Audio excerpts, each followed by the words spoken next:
And there's a bookshop up the road in Lidcombe. It's mustard seed. It's not going to be there for long. It's going to be moving it to the city. But it has a very good section on kids. Go online and order it online. Okay. If your kids ever talk about, I want to be a priest or a nun or a brother, don't knock it on the head. Don't force it. Don't force it to happen, and don't force it not to happen. It's got to be gentle. You don't force your kids into marriage. You don't force your kids to become a priest or a nun or a brother. No. But don't discourage it. If it's a fad and it passes, it passes. But don't discourage it, because it could be from God, and let them explore it.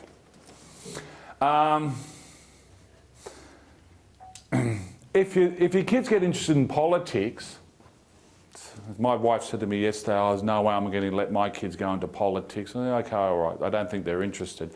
But, you know, they're all going to vote one day. So when you're at home and if that comes up, you say, you know what, support the party or the politician, whoever that may be, that mostly supports our faith values. So make them conscious that we live in a society where we're struggling, where Christianity's struggling, and look for the politician that's going to support our Christian values and not just make your judgment on the basis of economics or who's going to increase this amount of money I earn or my pension or whatever. Because they're important, but they're secondary. So tell them to support the politicians that support our faith values. Now, kids are always online. They're always on iPods, iPhones, iPads, trying to get this right, computers, etc. And should you be watching what they're doing? Yes, you should. Should you be paranoid all the time? No, don't. Don't make it a paranoid way. Okay, I've got 3 kids in one study room. They're okay because they're looking at it after each other, you know, and the boys always hammer my older daughter or whatever. So they do my job for me. But I got the other girl, the youngest girl in her room by herself. My wife and I were very worried about how much time she's on the computer, online, on this. And we have to watch. And I say to them, what are you looking at? Just this. It's something called, what do you call it? Some funny websites. I don't mind it when they're maybe watching The Simpsons or they're watching, what's that show? Minecraft or whatever. That's great, you know? So I thought, oh, good, okay, keep watching it, no problem. But if I see something I don't like, no, turn it off. No, I want to what? Turn it off. Turn it off, right? And you have to be like that. You have to watch. I remember once visiting a family, parents of kids in this school. They're watching pornography. It's outright. It's on this is when? Maybe early 2000s, 2002, 2003, they're watching pornography. They had cable TV and they put it on the porno station. And parents. So I'm talking to parents. That's a big don't, you know. Like, of course you're not going to. None of you do it. None of you are going to do it. But the point is that the kids will follow you. So the quality of your TV, your entertainment, your music, your magazines, you have to watch. You see, Adam and Eve lived in a garden. That was their home. And Adam had the responsibility, you've got to protect your garden, you've got to protect your home. They are king and queen of their home. You're king and queen of your home. Not the government, not any politician, not the school system. No one else is king and queen of your home. You are. So you have responsibility to guard the frontiers. Just be subtly careful. Don't make a big deal about it. Sometimes I'm over the top, you know. I remember this funny joke at school here. David Dawood, I think it was 1995 or something, he said, you know, Mr. Haddad, when it comes to Madonna, don't you think you sometimes go overboard? And I said, David, I'd rather be overboard than on her boat when it sinks. That's all I said. But yeah, look, you don't want to go overboard, but you have to be on board. You have to be watching.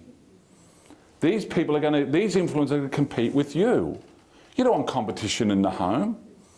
You know, you be king and queen of your home. That's why when you got married, they put a crown on your head. To symbolise that, you're in charge. I don't come to your house and tell you what to do. You don't come to my house and tell me what to do. You do what's right in your home. Can I just say, Yeah. it's amazing now, I think some of the kids' shows and just the underlying symbols and things that are in them for young kids, like for 2 and 3 and 4 and 5-year-olds. And it is really difficult, not difficult, but in our house there's a lock on the TV because you just don't know. You put a play school on now and you walk out of the room and you come back and they're talking about 2 mums. And it is honestly really... And it's engineering. So, you know, I did that for 5 or 6 years where I bought a TV, okay, everyone has a TV. I put it in the TV cabinet and locked it. But you've got to move beyond that. You've got to put your kids in a situation where they are making their own decisions and the right decisions.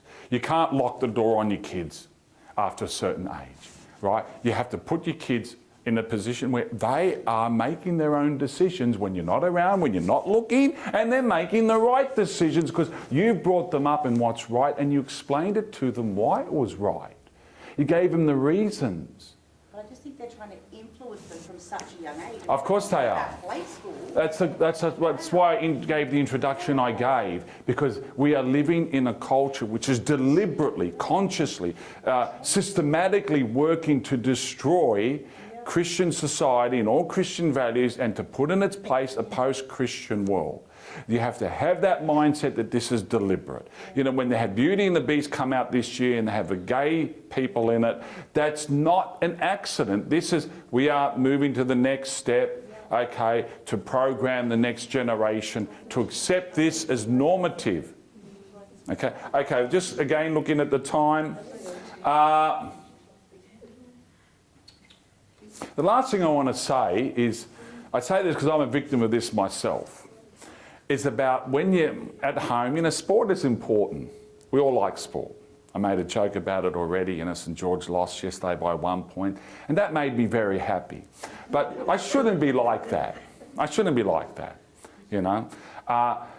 Sport is good, but sometimes it's a real obsession. I see it at work. Multiple workplaces. When I was here in this school, I never spoke about football because my team was doing so bad, there was nothing worth mentioning anyway. In the 16 years I taught here, I've been supporting South Sydney since 1973. And in the 16 years I was here, from 1990 to 2005, Souths were total and utter deadbeats, year in, year out, year in, year out. And once I was walking up the stairs here in the morning to come to work, and this fellow named Anthony, a young student, called out, "Mr. Haddad, Bulldogs bashed the Rabbitohs." I said, "Come here." Called him across the playground like 7:30 in the morning. "Come here. You do that again and you're on Saturday detention. Do you understand?" And the poor boy, the look on his face, he was terrified. I sat at my desk thinking, oh gosh, you're too hard on him. Anyway, but I just made it a rule, because I was trying to get control. Here it was fun. It was fun. It was okay. Where I work, they're obsessed. They're insane about it. So I made it a rule. Don't talk to me about the weekend sport results. Okay? And once Cronulla beat South in 2015, and one of my staff texted me, "Ha ha, Sharks beat South." I didn't answer. I just, So she came to my office a couple of weeks later and she said, "How dare you not answer my text message?" I said, "Well, excuse me? You ignored my text message." Because rugby league's not important. "Well, it's important to me, but it's not to me." That's all I said, end of the conversation. I'm not against sport. I like it. I like it too much. It's an obsession. We can't have... I've controlled my obsession because I don't want my kids to grow up with this obsession. All right? I just want them to enjoy sport. I don't enjoy sport anymore. It's become such an obsession, it just pains me. Right? And it's not healthy. I say to myself, this is a psychological disorder, and it is not what God made me for. God made me to be happy and to enjoy sport and to play sport, and that's great. You know, support your kids to play sport. My girls play netball for St Charbel's. All right, when my girl scored 2 goals the other week, I went and took her to Rebel and I bought her a netball to celebrate. All right, it's good. But don't make it, "Oh no, St George lost yesterday, that's the end. Life is over." I go to my uncle's house for Easter. We don't talk about Easter. It's St George this, St George that, St George this. Come on, it's just too much, you know. Yeah, when South got into the grand final, I went. When South won, I celebrated. I got all the pictures, right? Because I said that in my press, once in my life only. Once, give it to me. Once in my life, it happened, and now I know. And I'm standing there. I'm in the members section of the ANZ Stadium when we won. I said, we won. I waited 40 years for this. It's never going to happen again. I'm not waiting for another 40 years. Thanks very much. Yes, Roy. Just you don't talk about the grand final. Which one? That grand final you talk Yeah, I don't know. It's painful. Yeah. I'm sitting with Bulldog supporters and they turned to me and they said, where do you come from? I said, Bankstown. I'm in the South Jersey. They looked at me like, oh, gosh. What are you doing? Yeah, like, what are you doing? Yeah. Can I just ask, do you think sometimes we use and think of sport as an obsession and something to preoccupy our kids so they don't get so much involved in the drugs and the partying and whatever else? It's a good tool, yeah. A good kind of way to point them into something else so they've got an interest and they've got something they're a little bit obsessed with. Do you know what I mean? But measured, you know, and controlled.